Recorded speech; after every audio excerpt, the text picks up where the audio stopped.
भइल बड़ा बड़का कम भैया। अच्छा ही बताओ कर दिया भइल बा। हां गौना गौनो लइका 3 गो 2 गो एकर हवे कहे बकई से अरे धन हो जाता धर्म हो जाता। ए जे आधा लोग हमके पहचानत हुई आज सब लोग जानता है, सब लोग हमरे नहीं फेमस आज पूरा लोग पहचान जे तोरी याद अगर आती यहाँ थी कि हम बहुत पहले से जानत रहे लेकिन हाँ। मुलाकात आज पहली बार इनसे भइल। फेसबुक से हमसे इनसे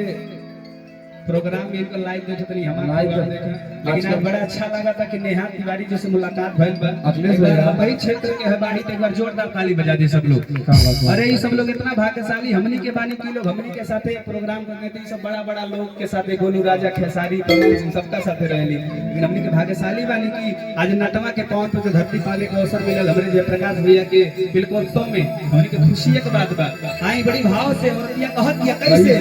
अरे भइल बड़ा बड़का कम भैया अरे भइल बड़ा बड़का कम भैया।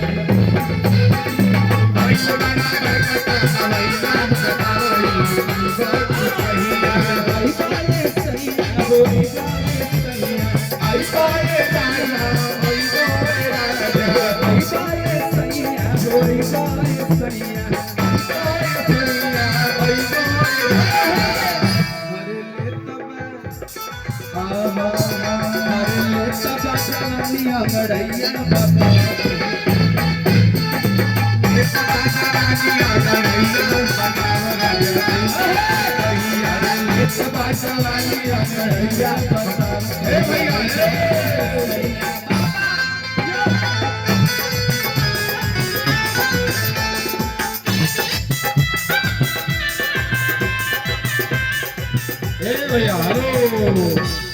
आई देखी जे भी तिलक चढ़ावे आइल बा उ सबसे निहोरा बा जे भोजन ले के लिए भोजन कइले विशेष की बस जाता तो हम चाहत की के जाएगा वो जा सकेला आज एक प्यार आशीर्वाद बनाएगा भैया अभी तो माहौल शुरू भइल है तो हम बताओ चाहब कि आप लोग समय के अभाव के ध्यान दिया जे भोजन ले के लिए भोजन कइले आई भैया बनल रही रहुआ अतनी कहे बकई से हां अतन छिमावन हो जाए मतलब होके जाता है हां बस हो जाई। हां अरे भइल बड़ा अरे भइल बड़ा बड़का कम भैया बताव भैया। अरे भइल बड़ा बड़का कम भैया अरे भाई भाई सैया गोरी भाई भाई अरे ले सब अरे दो पैसा अरे ले सब जवानी रंगड़ैया ये सब जवानी रंगड़ैया। अरे भैया दिया 100 रुपया रुपैया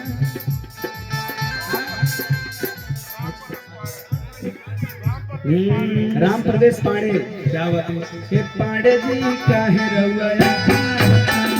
पांडे जी काहे रहुआ और मेरे भैया की तरफ से ही बहुत सारा प्यार आशीर्वाद आइल बा कृपा बनल रहे। लेकिन अखिलेश भैया ये वही बीचों में फरमाइश आइल बा बलमा कदर न जाने अगर मौका मिली तो भैया बिल्कुल हो जाए ए बकरी से और औरतिया कहत दिया अरे चाहतन खा के हमरा और दिया कहत दिया ये सैया हां के पैसा ऐसा के कोनो कम नहीं खे बस रहुआ हमरे लगे रही आंखी में सो जा सब कुछ बा कहत दिया पैसा चाहतन खा के हमरा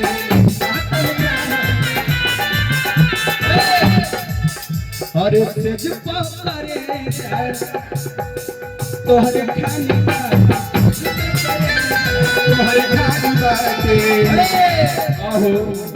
अरे तू से हमरा ओठ के ललैया अरे तू से हमरा ओठ के ललैया बताओ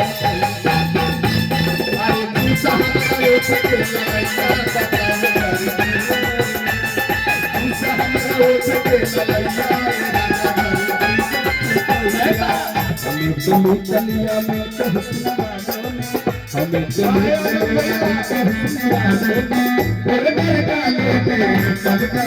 हमारे पीछे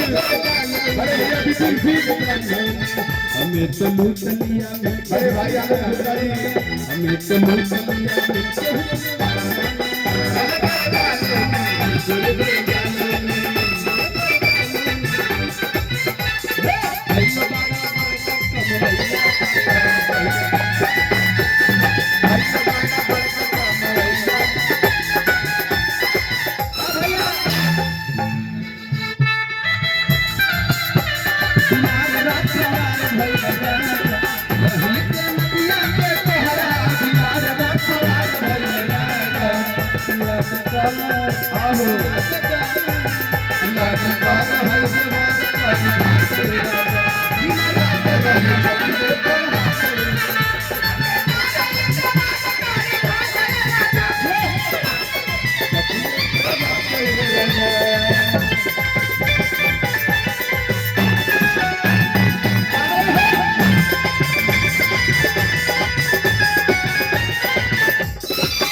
कैसे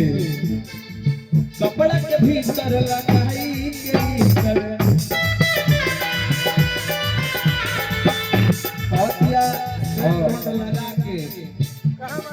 डेली के सेंट मार के पूरा तैयार हो के इंतजार करता रही लेकिन रहुआ एक नहीं थी ओ कपड़ा के भीतर लगाई के भीतर कपड़ा के भीतर लगाई के भीतर अपन से अपन निहारे अपन से अपन निहारे